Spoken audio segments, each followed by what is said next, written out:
Donc bonjour à toutes et tous, bienvenue à la médiathèque protestante du Stift pour la seconde conférence en lien avec notre exposition Icône de la présence de Camille Claus. Au seuil de ce mot d'accueil, je souhaite remercier toutes celles et ceux qui ont permis la tenue de cette exposition et qui l'ont fait vivre. Le père Thomas Vinder, actuel curé de la paroisse du Christ ressuscité, qui nous a permis de présenter la série au cœur de l'exposition. Le journal Le Nouveau Messager et son directeur, que je dois excuser ce soir, Pierre Marchand, qui a été l'une des chevilles ouvrières de ce projet. Les membres actifs de l'association L'Île du Peintre, Luc Dornstetter et Pasquelin, qui ont animé plusieurs visites de l'exposition et qui en animeront encore une avant la fermeture, et Jean-Louis Mandel, qui, outre la conférence qu'il s'apprête à vous présenter, a organisé une journée Camille Claus samedi dernier qui a été un franc succès. Last but not least, je remercie chaleureusement Louis Clausbock pour sa confiance envers la médiathèque, qui achève donc sa deuxième exposition Camille Claus, après celle qui s'intitulait Spiritualité et humanisme début 2022. J'en reviens à la présentation de notre conférencier. Si vous alliez sur sa page Wikipédia, là tout de suite, vous vous diriez, mais que fait-il ici ce soir? En effet, l'encyclopédie en ligne ne renseigne que sa carrière professionnelle, celle du professeur et généticien, puisque cela a été son métier depuis sa thèse soutenue au milieu des années 70, jusqu'à son poste de titulaire de la chaire de génétique humaine au Collège de France entre 2003 et 2016, en passant notamment par la direction de l'Institut de génétique et de biologie moléculaire et cellulaire ici, à Strasbourg.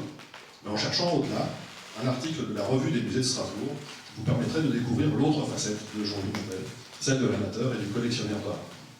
Il est ainsi un membre fidèle et actif de l'Association des Amis du Musée d'Art moderne et contemporain de Strasbourg, au sein duquel il a participé à la réalisation de plusieurs expositions. Son intérêt pour l'art contemporain remonte à ses années d'études à Paris, avec la découverte de l'œuvre de Pierre Aleginski à la galerie La Hurle, et franchement, on connaît plus mauvais départ dans le domaine en termes de découverte. Ainsi, il a rapidement été en lien avec les artistes de son époque, et notamment en Alsace, Camille Claus, dès les années 1970. Il en est devenu l'un des spécialistes et nous sommes donc très heureux de l'accueillir ce soir pour une conférence qui va vous permettre de découvrir une facette encore méconnue de l'œuvre de Camille Claus, ses cycles peints pour des églises protestantes et catholiques en Alsace. Merci encore Jean-Louis Mandel pour cette présentation et bonne conférence à toutes et tous.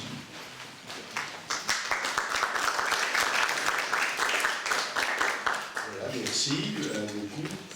Et merci à tous d'être venus. Je reconnais beaucoup d'amis et amis.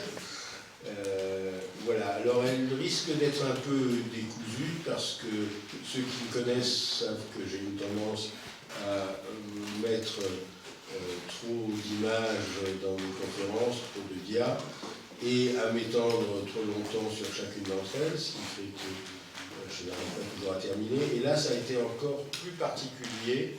D'abord parce que je fais quand même très rarement.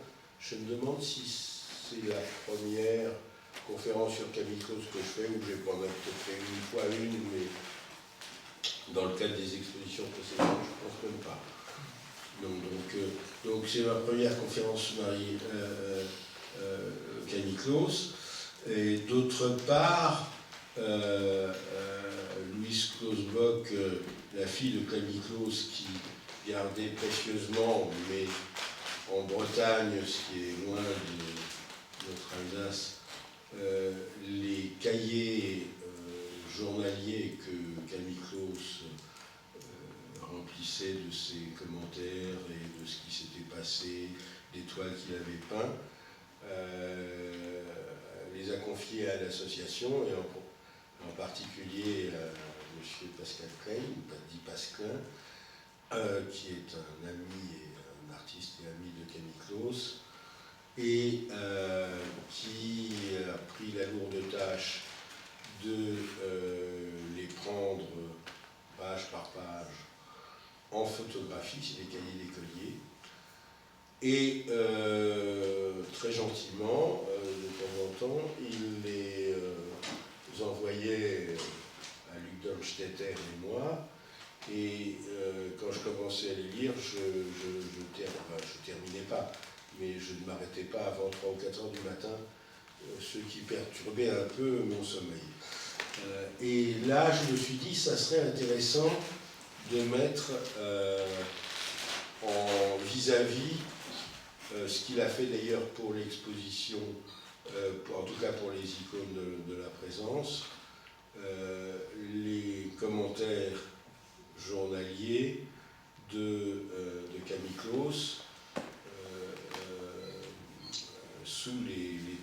correspondant.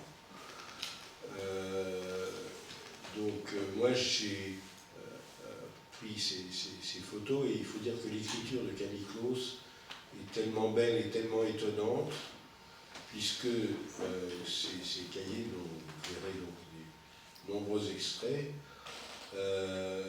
sont quasiment sans rature,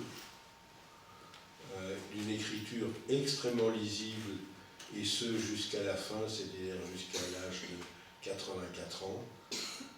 Voilà, et il y a des choses tout à fait étonnantes, quelquefois drôles et sarcastiques. C'était quand même un peu un misanthrope, c'est-à-dire que tout ce qui risquait d'empêcher de se consacrer à sa peinture, il le ressentait comme un peu quelquefois une intrusion. Et puis plein de doutes sur la qualité de sa peinture, sur la qualité de ce qu'il avait fait la veille, sur qu'est-ce qu'il devait, comment il devait terminer ce tableau ou carrément le détruire. Donc c'est tout à fait intéressant de voir jour par jour. Voilà. Alors, donc, juste ces trois églises, nous avons visité hier celle de gauche, qui est l'église Saint-Michel à Gunstedt. Gunstedt, c'est près de Wörth, Morsbronn, Haguenau. C'est un petit village qui a cette église, qui a 14 tableaux dans le chœur de Camille Claus, qui ont été faits exprès pour le chœur, qui sont dans l'ordre qui a été décidé, ou qu'il a décidé pour les peindre, qui sont très bien conservés, enfin c'est très bien éclairé, et donc ça fait une grosse différence avec malheureusement ce qui s'est passé à l'église du Christ ressuscité à Strasbourg,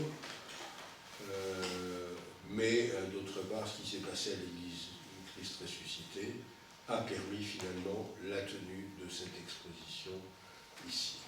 Bien, donc Gunstedt, au milieu, vous avez la tour clocher d'une église moderne, qui est une très belle église moderne, Notre-Dame de la Paix à Sélestat. Et il se trouve qu'il y a un monument à la mémoire des prisonniers de Tambov, et Camille Claus était un des prisonniers de Tambov, il était incorporé de force. Et les toiles de Camille Claus qui y sont n'étaient pas prévues pour être à cet endroit, étaient prévues pour être à l'église Sainte-Foy,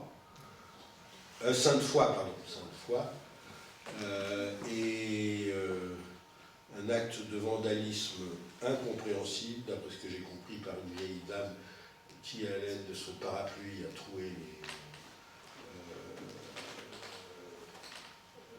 les toiles, font qu'après la mort de Camille Claus, elles ont été restaurées et sont maintenant dans cette très belle église, malheureusement trop peu souvent ouverte.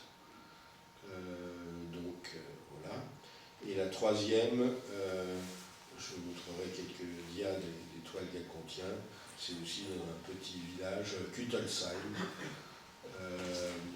Et c'est la dernière œuvre de série, enfin, dans cette série l'illustration de la foi chrétienne qu'a fait Camille Claus entre, disons, 1990 et 2002-2003 pour Kuttelsheim. Donc, Camille Claus, la plupart d'entre vous le connaissent bien ou ont écouté la conférence de Luc Dornstetter et Pasquin dans ce même lieu. Je rappellerai donc juste les grandes dates.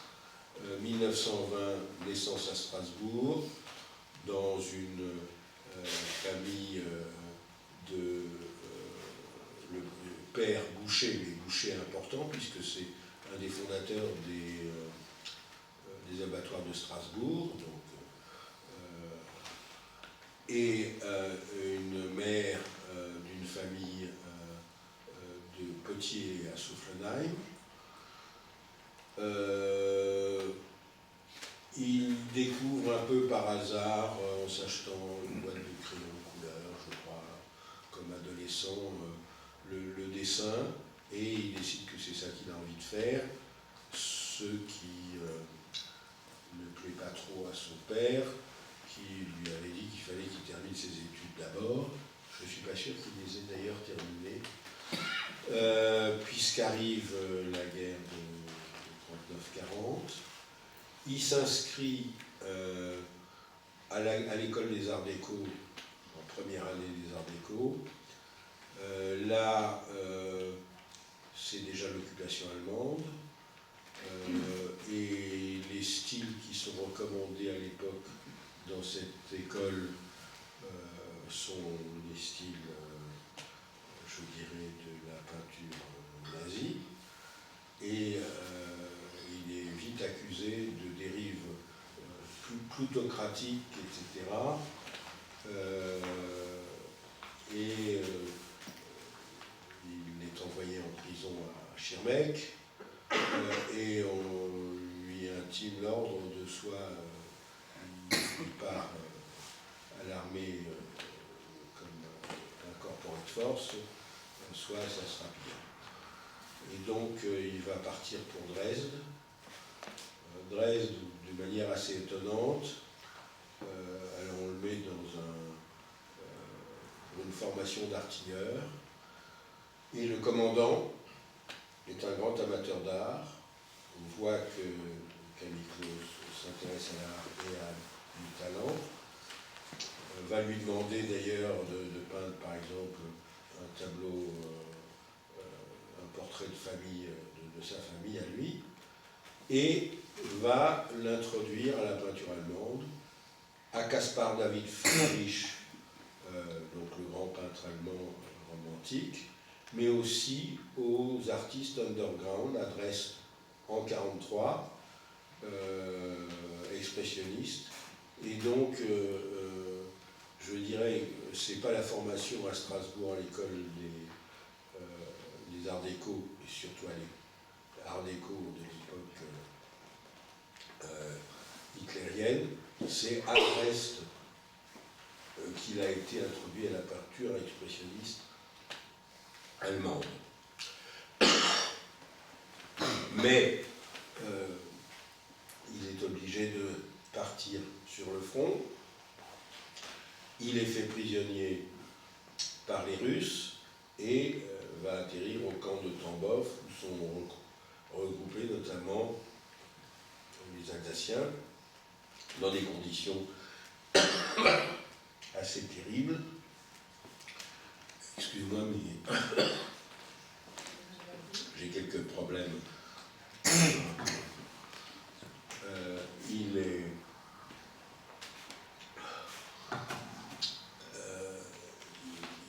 donc fait prisonnier dans des conditions très, très difficiles, mais un peu moins mauvaises pour lui, parce que là aussi, comme on a reconnu qu'il savait dessiner, on lui a dit, ben oui, tu pourras dessiner le camp, ce qui se passe au camp, et surtout des portraits de Staline, du commandant du camp, etc.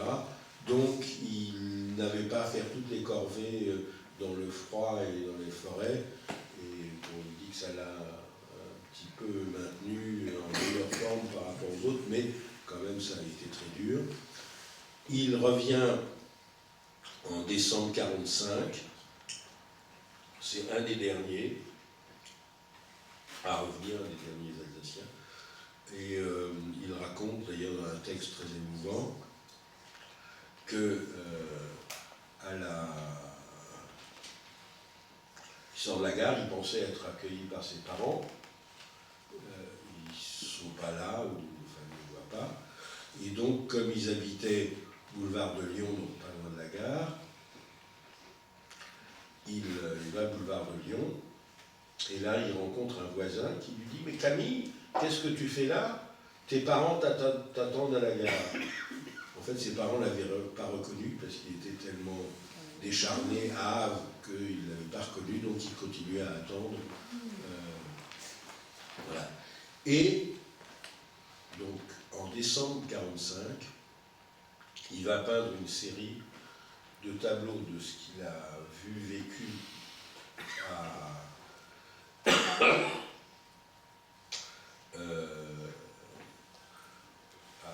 Tambov, des tableaux absolument extraordinaires, dont une partie était dans une collection particulière, elle est toujours d'ailleurs, ces tableaux de 1945 qui sont absolument extraordinaires, et l'autre partie avait été donnée par Camille Claus en 2003 au musée historique.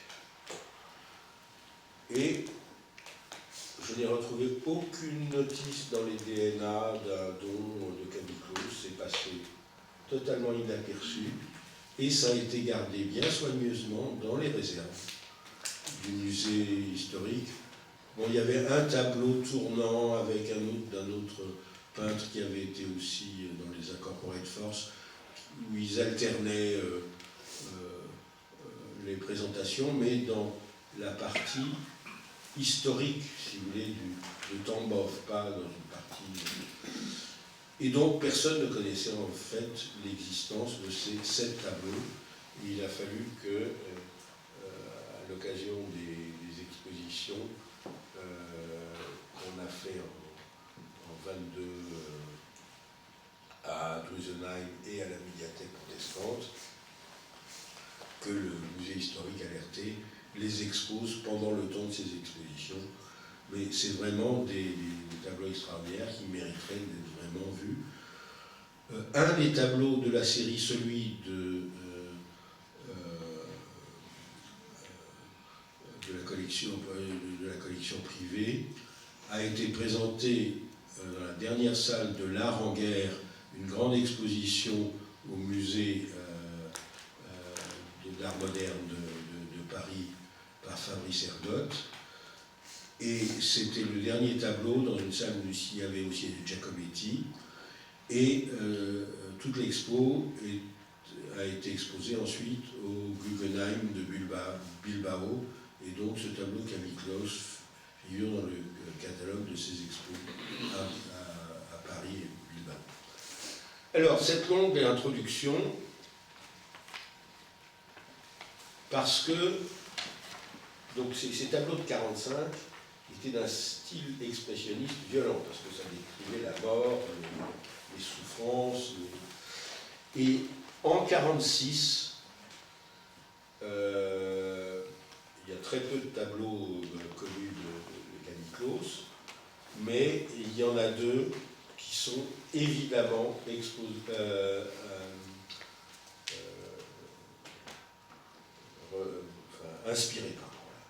inspirés de Grunewald. Il s'agit d'un Christ en croix et d'un Saint Jean-Baptiste, et là c'est pour vous comparer avec le rétable Grunewald à Colmar, le geste de Saint Jean-Baptiste, l'aspect décharné sur la croix, les personnages qui ressemblent d'ailleurs aux personnages qu'il a peints de Tambov, ses prisonniers, etc. Donc 2 tableaux assez extraordinaires de cette période qui va durer 2 ans, expressionniste, avant que petit à petit, je dirais, revienne à la vie normale. Et je me suis demandé en disant, finalement, à partir de 90, mais surtout, disons, entre 80, dans les dernières années de sa vie, Camille Claus a fait beaucoup de tableaux avec une iconographie chrétienne. Est-ce qu'il en avait fait avant? ou est-ce que c'est quelque chose qui est sur nous? Donc j'ai regardé assez attentivement les catalogues, et en fait on ne trouve pas grand-chose. Alors je vais vous montrer ce que j'ai trouvé.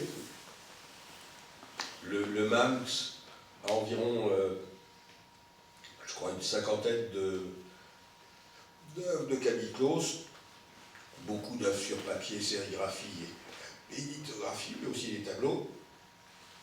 Le Saint-Jean-Baptiste, d'ailleurs, est au MAMS, et c'était un don d'un artiste qui était conseiller municipal de Friblin, Robert Heitz. Alors, la seule chose que j'ai trouvée pour les années, je dirais 47 à 1990, c'est dans les collections du MAMS. Je ne sais pas s'il y a... Non, il n'y a pas. Vous voyez en tout cas ce Christ en croix, j'ai une belle lithographie très, très puissante, très, très émouvante, une crucifixion. Vous m'entendez au fait? Voilà. Et pour le reste, ni dans les ventes aux enchères, il y a une grande vente aux enchères de la galerie Creuse qui suivait à Paris Camille Claus, aucun titre évoquant des aspects religieux. Ce monsieur Creuse, ce galeriste, avait fait une grande monographie. Avait fait une grande monographie sur Camille Claus, pas un seul tableau religieux. Et dans un de ces livres très, très, très, très charmants, très, très beaux, que d'ailleurs je pense qu'on peut trouver chez notre ami qui est le livre des jours, voilà. Dans le livre des jours, qui est une espèce d'histoire depuis la création, histoire de l'humanité, il y a vers les dernières pages, notamment ce dessin, enfin quelques dessins qui évoquent Jésus-Christ qui arrive, qui promet l'amour et notamment donc avec ce dessin qui est les pèlerins d'Emmaüs, voilà, excusez-moi. Voilà, donc c'est vraiment tout ce que j'ai trouvé. Oui, ça c'est la même interprétation à gauche, dans l'église de Gunstedt.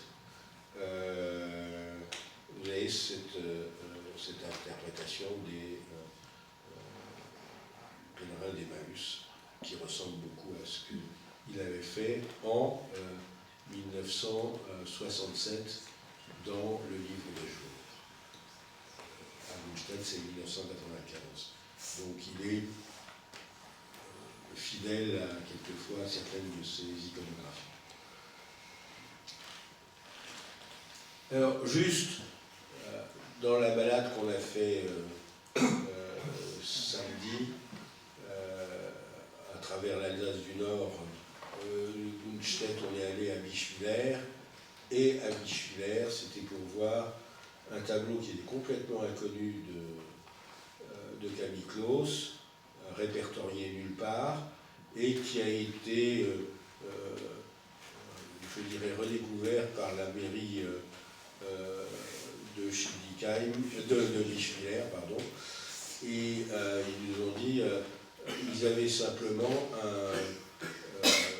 dans leur registre, qu'ils avaient reçu une fois d'un habitant de Bischwiller en don un tableau de Camille Claus, dont ils ne connaissaient pas le titre, dont ils n'avaient pas la photo, dont ils ne connaissaient pas la taille, et dont ils ne savaient pas ce qu'il était devenu. Donc ils se sont mis à la recherche de ce tableau, et ils ont fini par trouver effectivement un tableau qui nécessitait un peu de restauration, un peu de nettoyage, mais qui est un magnifique tableau d'une période très importante dans la carrière de Camille Claus, puisque c'est la période où, après 1 an et demi de peinture abstraite géométrique, il a décidé de revenir vers de l'art plus réaliste, encore plutôt onirique. Et donc là, il y a des anges, et des anges qui font la cuisine, donc le tableau s'appelle La cuisine des anges. Donc je me suis dit que c'était un thème quand même un peu religieux, sauf que visiblement ils se sont réunis là pour faire du coq au vin, ce que le coq, je ne sais pas s'il apprécie, a noté aussi que comme plusieurs tableaux de cette époque, il met, et il y a souvent dans les tableaux une table, un élément important du tableau, et là, dans ces années 50-51, à plusieurs reprises, il met une poterie de Soufflenheim, qui est un rappel de son appartenance familiale à Soufflenheim. C'est un très beau tableau qu'on peut voir en allant à la mairie de Bischwiller, dans les couloirs de la mairie. Bon, quand on y vient à 35, comme on y était samedi, il faut prévenir à l'avance. Surtout un samedi. Voilà. Donc, mais on a été très bien reçus.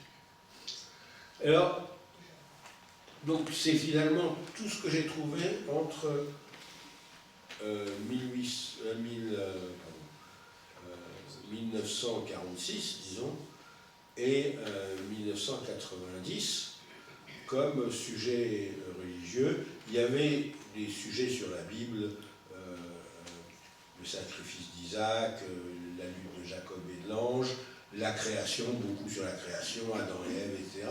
Mais rien, en tout cas, sur l'idéologie chrétienne. Et pourtant, ça ne veut pas dire qu'ils sont désintéressés complètement. Je ne sais pas si ça sera lisible, mais j'ai trouvé sur eBay il y a quelques années, puis les avez trouvés aussi d'ailleurs,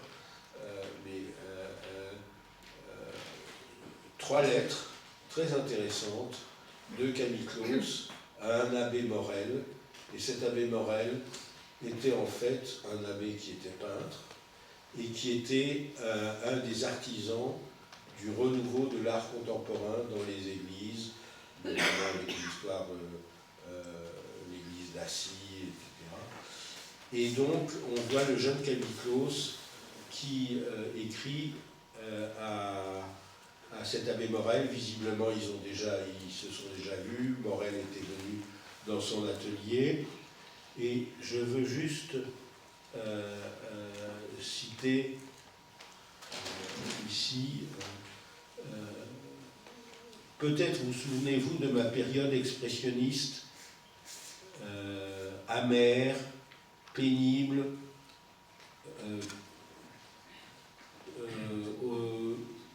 tant au point de vue pictural que spirituel. De 45 à 48, j'ai traîné dans cette boue grise, m'accrochant aux maux du monde extérieur, au monde du monde extérieur. Je ne voyais que l'homme, et comme un aveugle, j'essayais de cueillir autour de moi, ignorant qu'une source vive m'habitait, immaculée. Dieu que je cherchais à retrouver dans un visage, dans un fruit, une chaise, un arbre. Dieu était en moi comme en chacun de nous, et j'ignorais sa présence.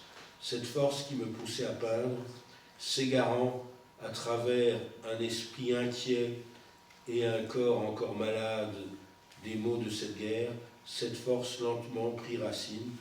Elle prend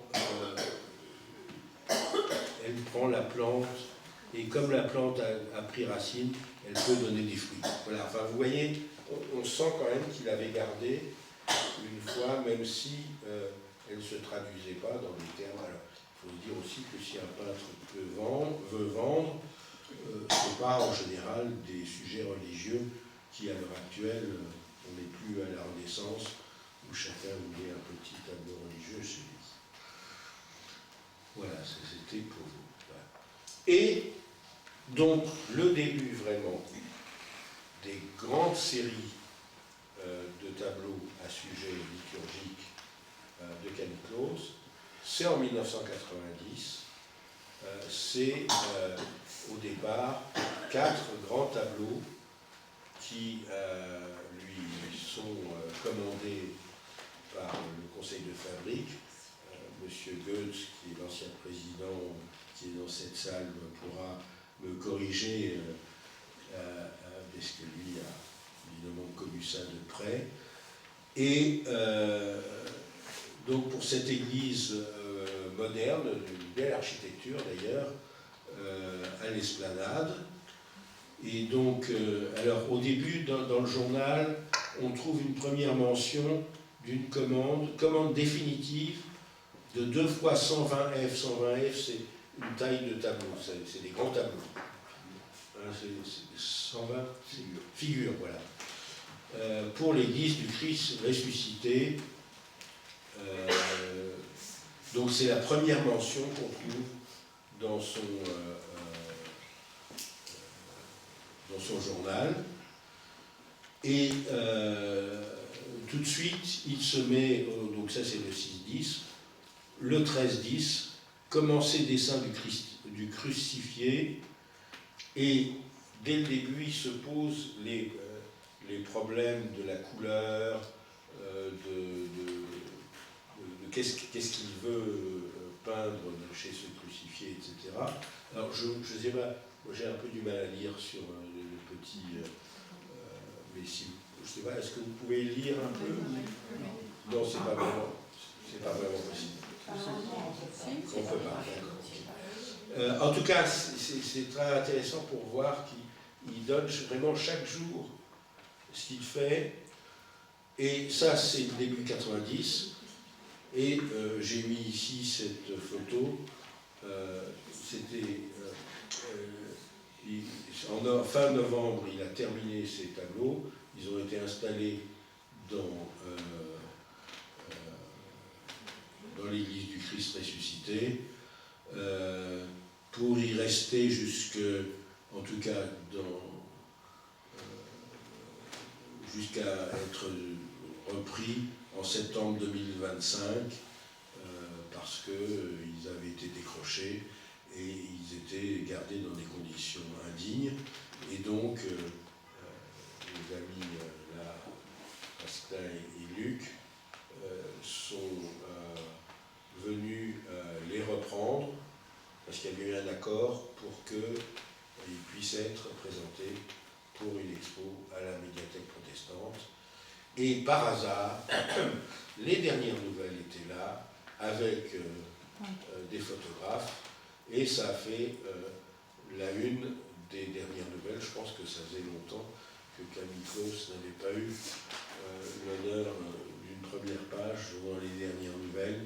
Il fallait qu'il y ait un événement un peu scandaleux, n'est-ce pas, des œuvres de Camille Claus, comme était titré l'article, en quête d'une église d'accueil. Voilà. Alors, alors je vois effectivement, je pensais, sur mon ordi je voyais bien, mais sur vous avez les... Oui. Voilà, c'est pas terrible. Bon, en tout cas, il fait des dessins, il fait des maquettes, et vous avez par exemple ces 2 petites maquettes de couleurs qui sont présentes dans la première salle de l'exposition, pour vous donner une idée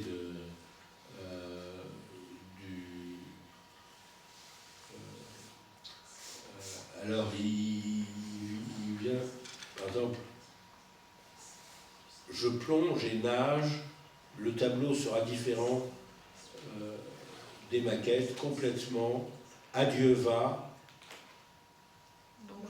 longue journée de peinture, vous voyez, c'est vraiment, et on voit beaucoup ces hésitations, c'est pas ce qu'il voulait, mais finalement c'est peut-être pas si mal que ça, donc il va peut-être garder.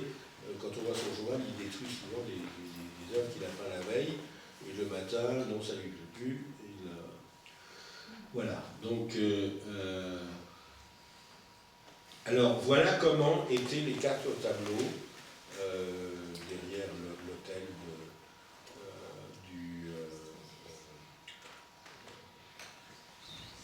Christ ressuscité, avec donc,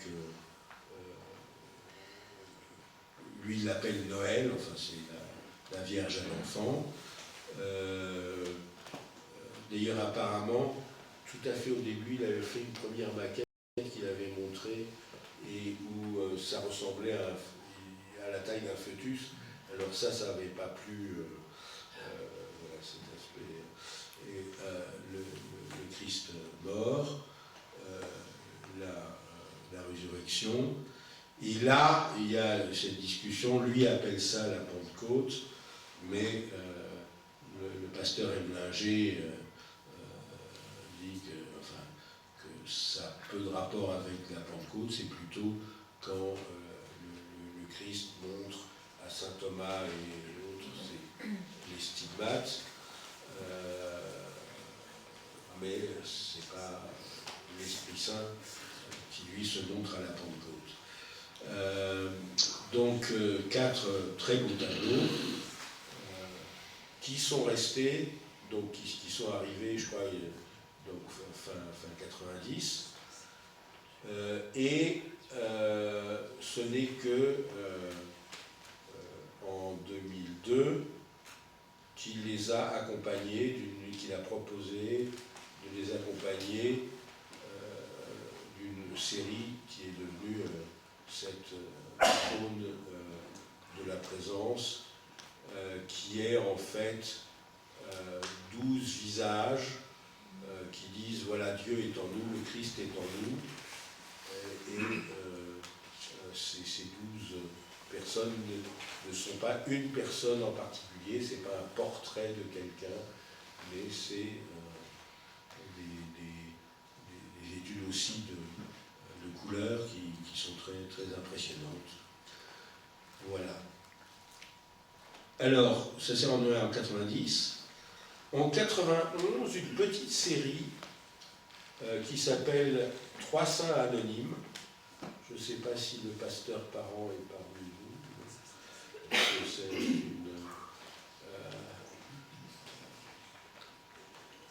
une série qui lui avait été donnée originellement par Camille Claus et qui maintenant après avoir été présentée à la médiathèque protestante lors de la dernière exposition, est devenue propriété de l'UEPAL. Et vous pouvez la voir, c'est vraiment 3 beaux saints anonymes. Donc on ne voit pas leurs traits précisément, et qui sont dans la pièce d'accueil en haut. Donc si vous revenez voir l'expo, parce que ça sera probablement fermé quand on sortira, c'est vraiment 3 très beaux tableaux qui ont été faits en 1991. Les femmes saintes ont 2 très belles fleurs, une rose et un lys. Et c'est intéressant qu'à Gunstedt, il y a 2 tableaux floraux, et c'est aussi une rose et un lys.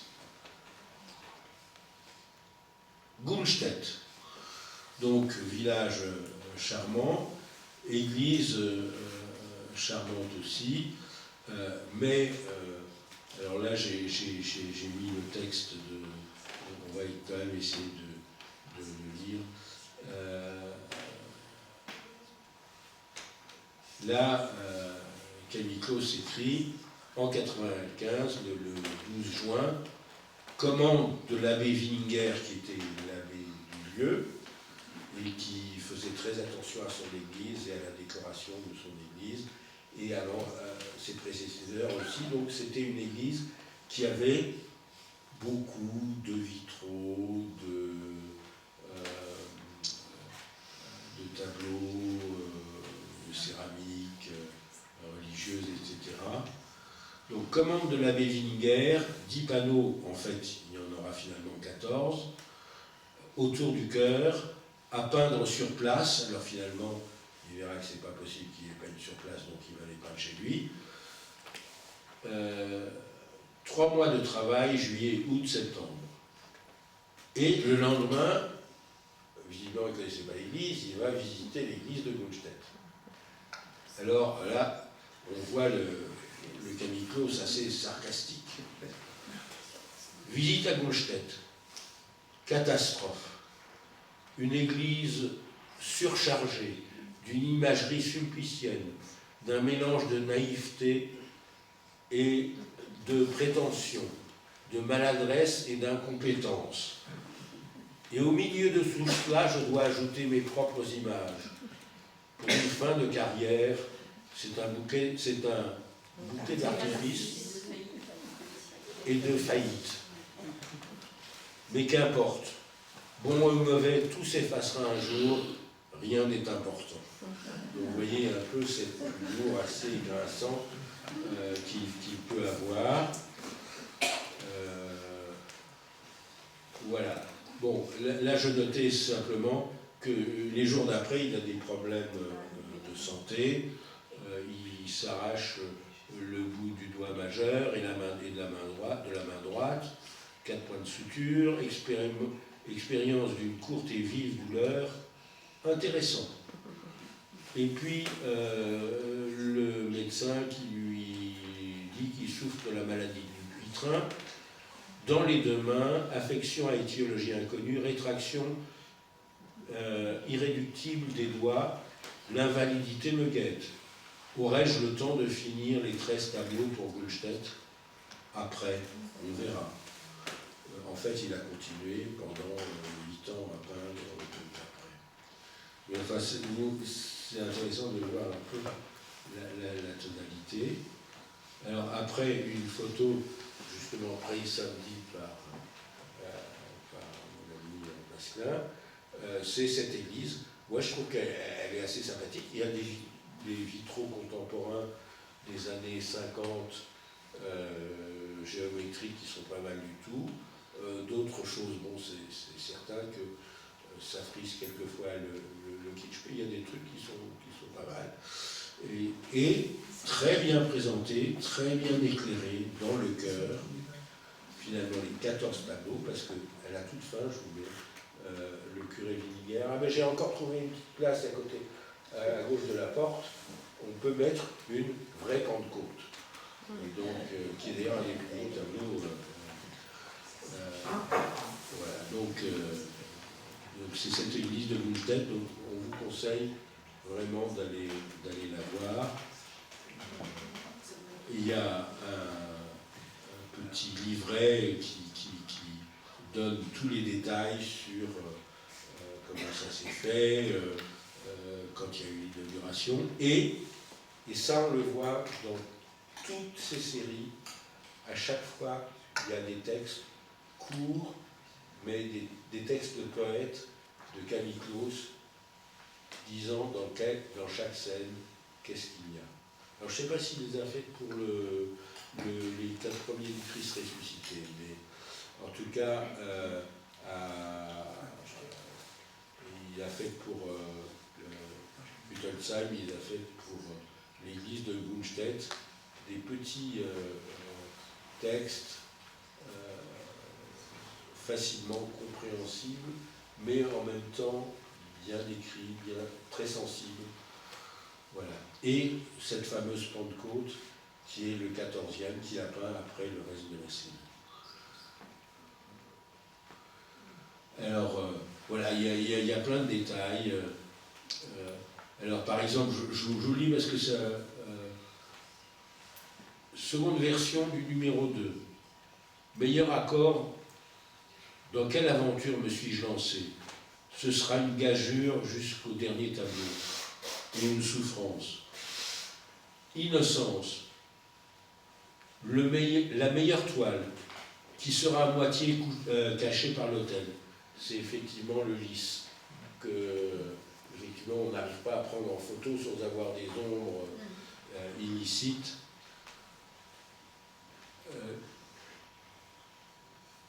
Qui sera à moitié caché par l'autel. Il y a plus de sacré dans ce tableau que dans les autres, mais qui le verra? Voilà. Bon, je vais avancer parce que... et il termine Alors, je suis le chemin le plus diaphane. C'est effectivement, la plupart sont dans des tonalités très claires, et celui-là, je suis le chemin, je ne sais pas si j'ai une photo là, mais je n'ai pas mis tout, invisible à partir de 5 mètres, je peins le mystère de la peinture, le mystère de l'existence, épuisé de fatigue, d'attention.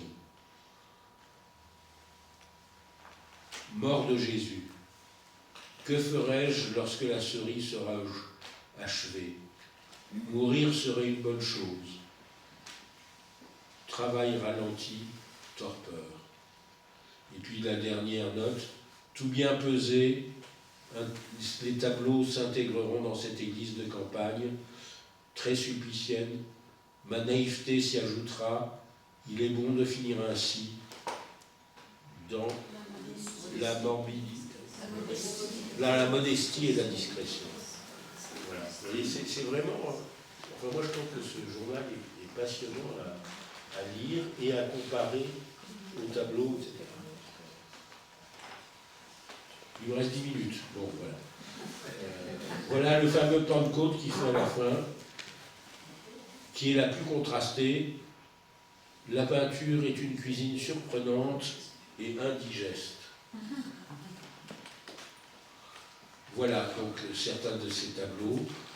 Alors là, on voit par exemple le tombeau de la résurrection, le tombeau vide. Ça, c'est justement les disciples d'Emmaüs. Mais quand on regarde, il y a certains, par exemple, la Vierge à l'enfant, l'iconographie ressemble pas mal, les couleurs complètement différentes, mais ressemble beaucoup à celle que vous voyez en bas du Christ ressuscité. Le Christ ressuscité est dans les bleus verts, celle-là, couleur tout à fait différente. J'ai fait une petite présentation pour montrer comment, dans finalement cette résurrection, dans diverses peintures ou liturgiques où il y a la résurrection, il va faire à la fois plus ou moins la même chose mais différente. C'est des variations sur le thème, mais avec des variations importantes. Donc c'est très intéressant de voir comment il travaillait. Alors ça, par exemple, ça c'est sur le lac de Galilée, où ils ont peur de se noyer, et où Jésus leur dit « vous n'avez pas rien à craindre ». Ça c'est quelque chose qui a été repris à Kuttelsheim, ça c'est Goustedt, il a repris à Kuttelsheim aussi, mais de manière quand même différente. Et puis là, je vous avais dit qu'il y a les tableaux fleuraux, là c'est la rose, c'est la rose, très, très, très beau tableau. C'est ceux qui sont derrière l'autel qu'on ne voit pas très bien, mais qui sont très beaux. Voilà. Voilà d'autres vies. Ben voilà, c'est ça le lys. Ça c'est l'autre. C'est vraiment très beau. Alors maintenant, je vais passer aux toiles en 2001 qui sont maintenant à l'église Notre-Dame de la Paix. Elle avait été faite donc pour cette église Sainte-Foy. Et comme je vous avais dit, elles ont été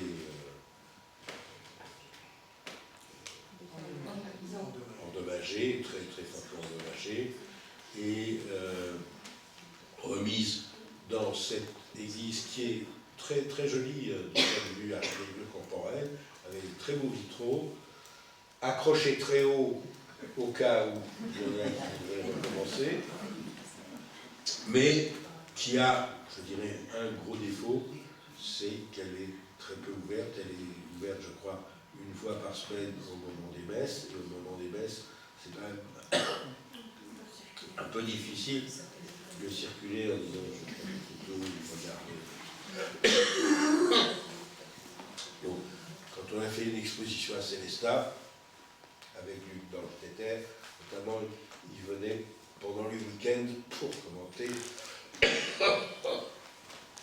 Alors, c'est 5 tableaux en fait, de très grand format, inhabituels pour lui, avec une construction géométrique qui les entoure, et qu'il appelait au départ des stèles, pour les différents. Et là aussi, il a fait des commentaires sur chacune, ça va de la naissance, action, compassion, méditation, mort, transfiguration. Alors qu'est-ce qui n'avait pas plu à la bonne vieille dame qui les a trouvés avec son parapluie? C'est que le Christ, il est nu. Eh bien, je peux vous dire que Meta de Facebook, il n'aime pas ça non plus. Parce que j'avais mis ces photos d'une visite précédente, et on avait fait une publication Facebook. Vous savez, si vous voulez que ça diffuse un peu plus, vous devez dire c'est une publicité et payer un peu Facebook, parce qu'il est très pauvre. Mais quand c'est une publicité, Facebook a le droit de voir si ça respecte les règles de Facebook, notamment la nudité, les choses qui sont évocatrices, n'est-ce pas, de turpitude, etc. Et les tableaux de Camille Claus avec ce Christ, des personnages visiblement nus, c'est des trop pour lui, donc je ne suis pas arrivé à le faire passer.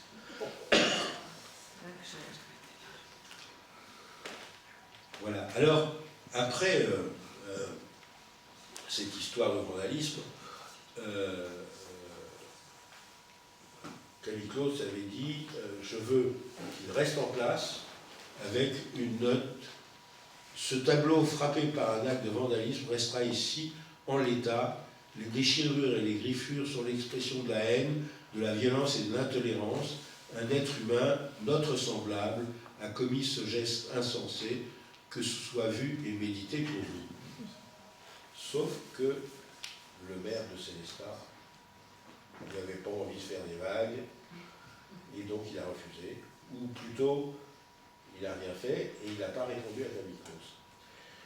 Et ce qui est intéressant, il y a une vitrine ici, où le journal de Camille Claus est ouvert à, donc en double page.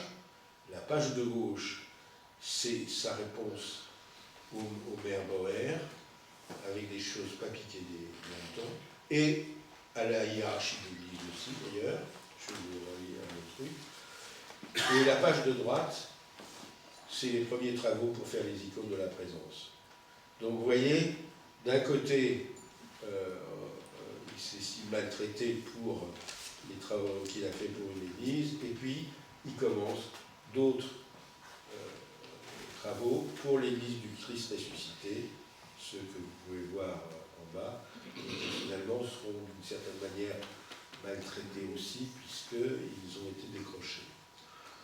Et après la mort, donc au début, lui avait refusé qu'il soit restauré. Et après sa mort, sa fille a autorisé les restaurations. Et c'est une ancienne élève, Martine Missner, qui était une peintre très douée, qui a, comme elle a dit, ils sont restés 3 mois dans mon atelier, me permettant de vivre avec elle ces toiles tailladées et percées. J'ai eu la charge de restaurer. Donc, elles ont été restaurées. Et ça, c'est les 2 pages ouvertes. Donc, à gauche, la page se termine. Alors, ça commence pour M. Bauer, mais il y en a aussi pour l'archevêque. Et le christianisme serait-il une religion du paraître, cérémonie, discours, institution ou de l'être? Je suis profondément déçu, mais pas trop étonné. Et à droite, travaille à la série des 12 icônes sans être sûr de l'achever ou si elle sera regardée. Vous voyez, à chaque fois, bon, il sait aussi, il a 2002, il a 82 ans, il a pas mal de problèmes de santé, il est fatigué, et Voilà, donc c'est à chaque fois ces hésitations, mais il y va. Donc ça, c'est un peu comme c'était dans les... J'ai pas eu le temps de terminer le dia, comme c'était dans l'église sur le mur de briques de l'église du Christ ressuscité. On passe à Kuttelsheim. Alors, Kuttelsheim, c'est une petite église aussi de campagne, très, très, très jolie, avec un triptyque, un diptyque et 3 panneaux, donc de 2002. Mais c'est surtout, je pense qu'il faut absolument la voir pour ce tableau assez étonnant qui s'appelle La confusion et l'unité, qui est un tableau énorme. Enfin, c'est il est en trois morceaux. 195 fois 357 cm. Donc, des tableaux qui vont 195 de haut, et la totalité 3,60 m, qui sont dans son atelier. Et dans son journal, il écrit que simplement les manipuler, il vit seul, les manipuler, ça l'épuise, mais il va continuer, il va faire cette iconographie étonnante. J'espère que j'ai mis... Ah, non, attendez. Ouais, non, j'avais un texte que je voulais mettre, mais j'ai oublié. Mais écoutez, je le remettrai dans la version qui sera peut-être prise pour le... Voilà. Et donc, c'est vraiment mettre, mais j'ai fait ça un peu... Donc, vous avez ces humains qui chacun est pour lui, ils sont aveugles, chacun vont dans leur sens, sans dessus-dessous. Et là, il y a l'arbre de vie, l'arbre qui symbolise quand même une possible unité. C'est un tableau absolument extraordinaire. Là, vous voyez le tableau sur le lac de Galilée, qui ressemble pas mal, mais c'est quand même très différent à celui de Gulstedt. Là, c'est celui qui ressemble un peu à cette toile où vous avez le personnage qui s'efface derrière le paysage, et de très beaux Adam et Ève, avec un jardin d'Éden qui est assez désertique, mais fleuri. De très très beaux tableaux, aussi assez différents de ce que fait, bien que c'est un peu l'encadrement qui donne à la résurrection en général. Voilà. Ben, je terminerai. Finalement, ceci c'est un tableau qui est à Wolfisheim, une photo de Luc, parce que je l'ai jamais eu. J'ai essayé une fois d'aller à Wolfisheim. C'est toujours fermé. Voilà. Donc je suis arrivé à Wolfisheim, mais j'ai pas vu le tableau. À Ingwiller, il y avait un tableau qui avait été donné par Camille Claus, que les bonnes sœurs du mouvement protestant, c'est ça? Diaconesses, pardon.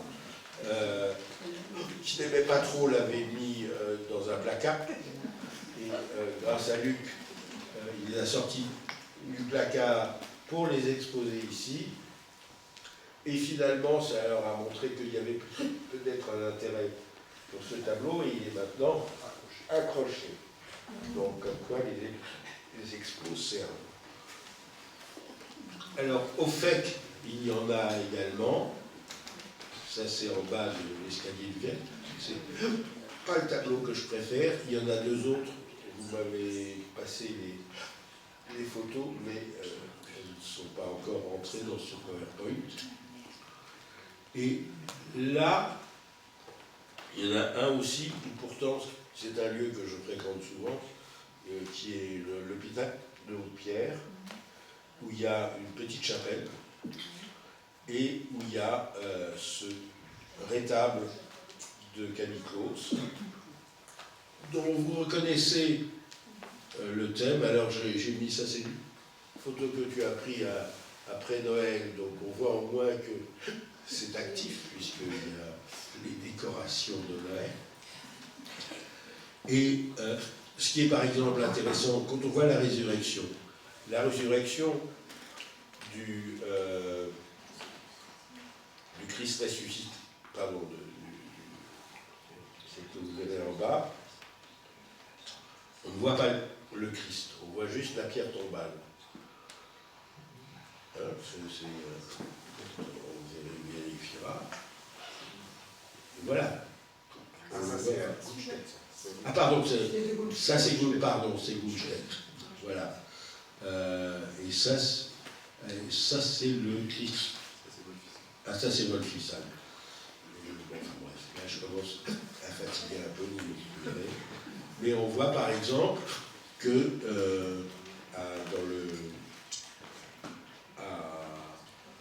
à Haute-Pierre, il a mis un Christ mort, ou un corps mort en tout cas, en dessous, en prévêt, ce qui n'existait pas dans les autres versions.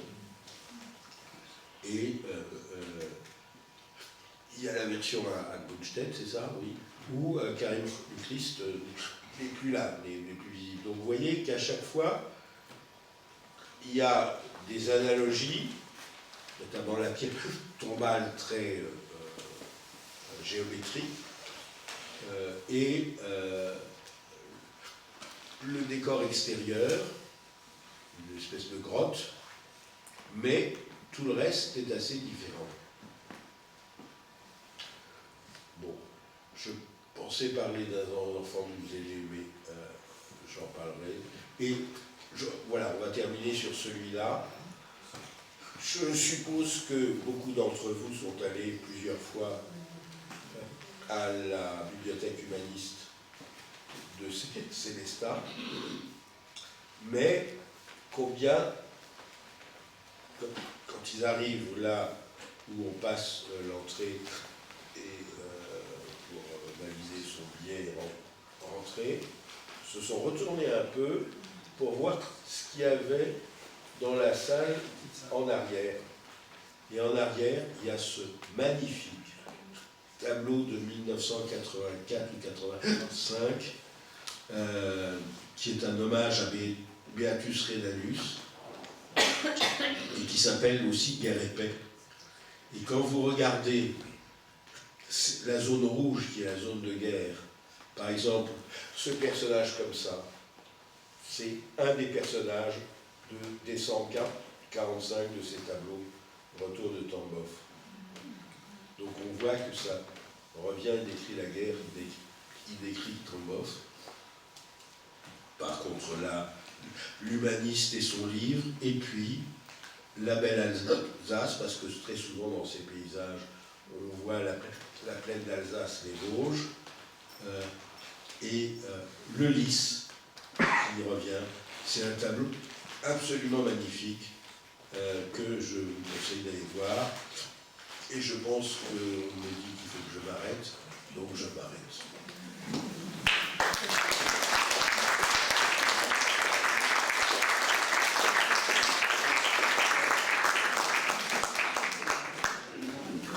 Merci beaucoup pour cette présentation. Donc, comme d'habitude, il y a un temps de questions. Donc, si vous voulez poser des questions à Jean-Louis Bourdelle, c'est le moment.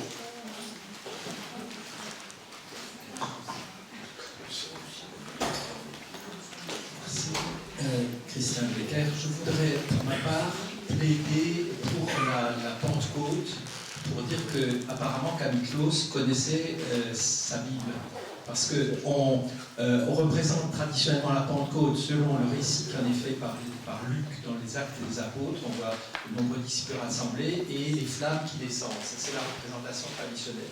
Mais il y a un récit, une sorte d'autre Pentecôte dans l'évangile de Jean, et à mon avis c'est ce à quoi cette représentation se réfère. Je vous lis juste, ce sont 3 versets, évangile de Jean, chapitre 20. où Jésus apparaît à ses disciples qui sont réunis au soir de la résurrection, dimanche, ils ont peur, il leur apparaît, il leur dit « La paix soit avec vous ».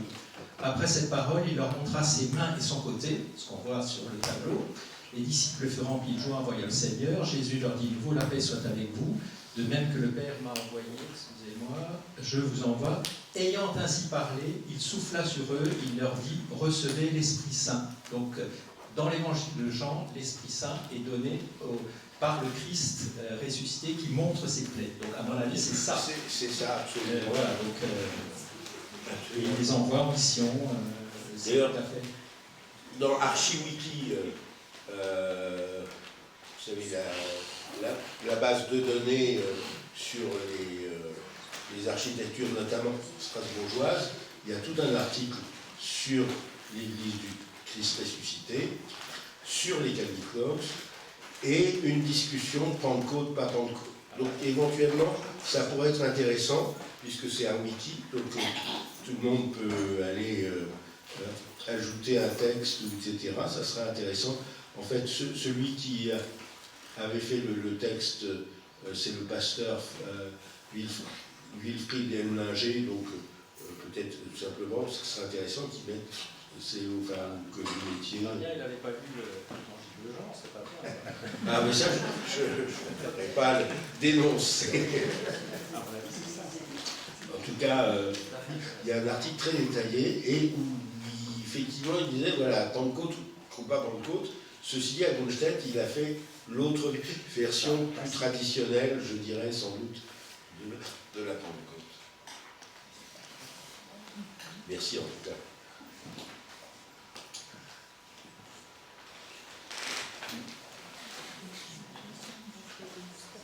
D'autres questions? J'ai fatigué tout le monde. Alors, si vous voulez, vous avez... Peut-être que vous pouvez parler un instant d'un enfant tout aîné, du coup, s'il y a un petit peu de temps, de prendre le temps d'en parler rapidement. Si vous voulez. Oui, effectivement, c'est quelque chose dont j'avais parlé. Alors, c'est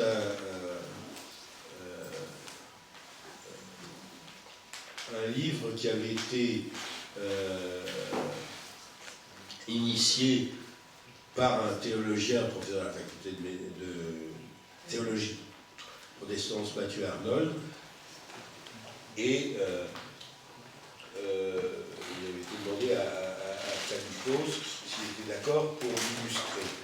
Et donc c'était un livre avec des textes, disons, de théologiens sur la signification de la naissance de Jésus, etc. Alors j'ose pas trop dans cette auguste audience aventurelle, mais enfin c'est des textes qui sont pour la plupart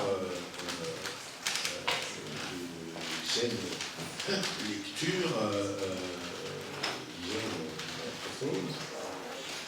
Et on demande à Calicos d'illustrer l'aquarelle. Calicos accepte, mais très vite il va écrire à Mathieu Arnold une première lettre où il dit, là aussi je voulais la montrer, mais une première lettre où il dit bon, j'ai pas l'intention d'illustrer de manière conventionnelle la naissance du Christ, la crèche, l'âne, la Vierge à l'enfant, etc. C'est pas ça. Qui va essayer de trouver quelque chose de plus dans la signification, disons, de la naissance de Jésus, etc. Il a fait suivre ça d'une deuxième lettre où, au bout de 6 mois, ou 4 mois, enfin, qu'il n'a pas beaucoup avancé. On était en 2004. Et qu'il est très hésitant, que c'est un vieil homme, etc. Il ne sait pas vraiment comment s'y prendre. Et puis finalement, la dernière lettre, voilà, il a terminé, voilà ce qu'il a fait, c'est des visages de personnes qui reçoivent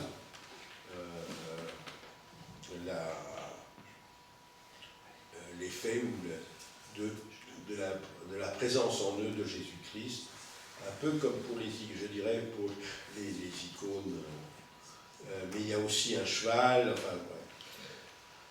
Donc la particularité de cette troisième lettre, c'est qu'on voit dans son journal qu'à un moment, il commence à faire une aquarelle tous les jours. Donc il travaille, une aquarelle tous les jours. Il termine, et le journal s'arrête, et lui envoie ce beau texte à Mathieu Arnold, en lui disant qu'il peut l'utiliser comme commentaire du livre, où il redit voilà, ce qu'il a voulu mettre dans ses illustrations. Et en fait, il a écrit cette lettre quelques heures avant de se donner la mort, et Mathieu Arnold a appris, savait déjà quand il a reçu la lettre que Camille Claus était décédé. Voilà, donc et ces trois lettres ont été reproduites dans le catalogue des expositions de Rusenheim et... Il n'y en a pas. Ah, il n'y en a pas. Donc, en tout cas, il y en a quelques-uns au... Si, il en reste plus. On peut en trouver. Voilà. Ces trois lettres sont reproduites, ces trois belles lettres, écrites de la belle écriture de Camille Claus, et ça vaut la peine. Une est reproduite dans le livre, c'est la dernière, justement. Voilà, c'est tout. Donc le livre a été réédité avec une typographie un peu plus attrayante, et c'est vraiment à la fois un beau livre et puis un livre où il y a de la lecture intéressante. Voilà, je vous remercie.